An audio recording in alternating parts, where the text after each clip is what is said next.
Hi, Blake with BlvdHome, and today we're going to talk about this GE All-in-One again. I went to a training meeting and I learned a few things about this product from GE, so I just want to pass it along to you. So we're going to talk about a few things on this wash machine that you as a consumer should be able to know about this machine. If you're thinking about purchasing this machine or you already have this machine, I'd like to thank GE for the training they provided for us. We are an authorized servicer, but they don't have to do it.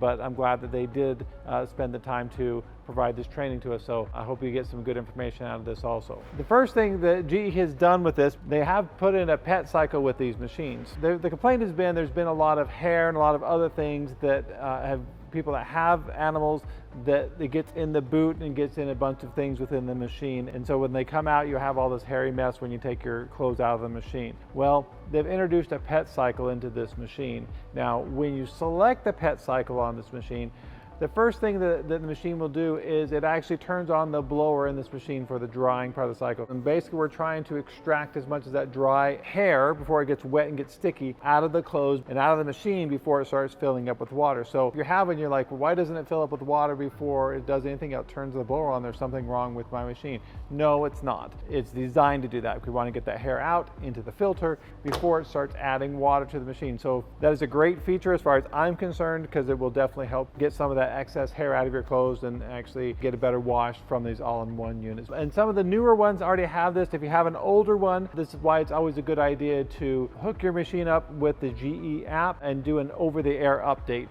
with it, just like you do with your iPads and your phones and everything else. Just do an over-the-air update with it. So second thing, we are getting some questions, and I did get it confirmed. This is basically designed to be operated in room temperature or temperatures between about 60 and 90 degrees. You heard me correct, 60 and 90 degrees. Now, if you put this in any colder situation or in a hotter situation, it's not going to work very well when it dries. We are expecting that temperature of outside air for that heat pump to perform properly in this, because there is no fan in here to cool the compressor down, so that's what it's designed to work in. So if you're thinking about putting it in a garage and it gets really cold, or a shop, or you're thinking about putting it out there where we live, where a typical summer day is at least 105 to 110, it's not going to work right. Be mindful of that. That can be an issue with this unit, but that is what it's designed to do. Another common question that we're getting, people that really pay attention to their appliance, they hear the compressor start running before it starts going in the dry cycle. It's still washing. Why is that compressor running in this? It doesn't mean that it's wrong. That compressor is designed to start and running approximately 12 minutes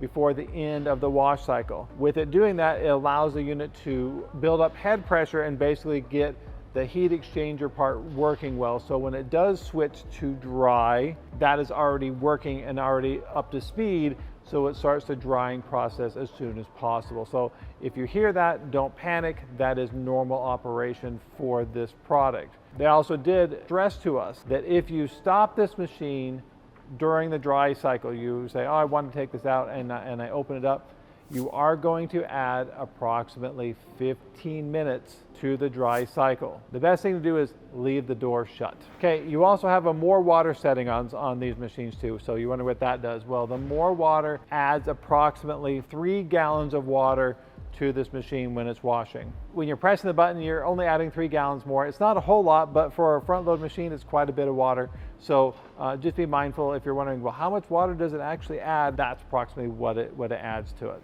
Now, one thing they did also stress to us very, very highly, that this fine filter in this, you have a foam type filter right here, and then you have a really fine mesh filter right here. They are finding out when you're using certain soaps or certain types of cleaners, you're always supposed to take this out and rinse this part out and rinse it under your sink and dry it out. But they are finding that this particular screen here, it will actually clog this filter. And you're going to clean all the lint off and it looks perfectly clean, but it's actually clogged. The machine will give you errors. The best thing to always do is always to take this filter out when you clean it and look at it really good. You're going to say, well, gosh, I can't see much. Well, right now, if I put my hand up against this, you can see my hand, which means the air can flow through this.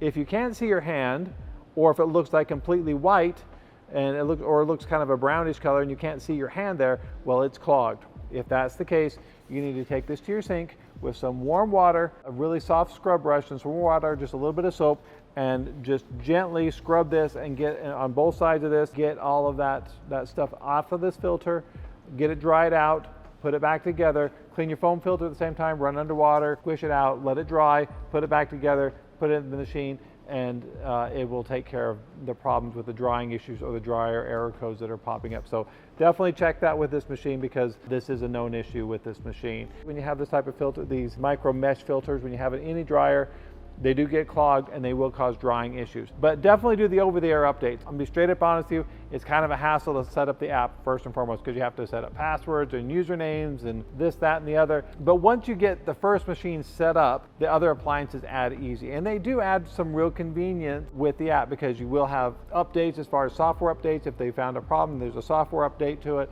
Or if your wash machine's in some part of the house and you're in the other part of the house, it will send you push notifications to tell you that it's done. You don't have to run back and forth and wonder all the time if it's done. I was at a lady's house not too long ago, and she was like, I've got a set of front load machines downstairs and upstairs. She goes, I'm always running up and down the stairs to check these machines. And I'm like, well, why didn't you set up the app on it? The app is really convenient. Once you get it set up, you just take the time to do it. You know, if you're having problems, you know, if you're older, you know, ask your grandkids, they'll know. Ask your 5-year-old, they'll figure it out, because you give them phones and they're like a whiz at it. So anyhow, I hope this video has been informative. I hope it helps you if you have this machine or think about getting the machine. They've done some great updates with this, and you have a little more information before you consider buying this.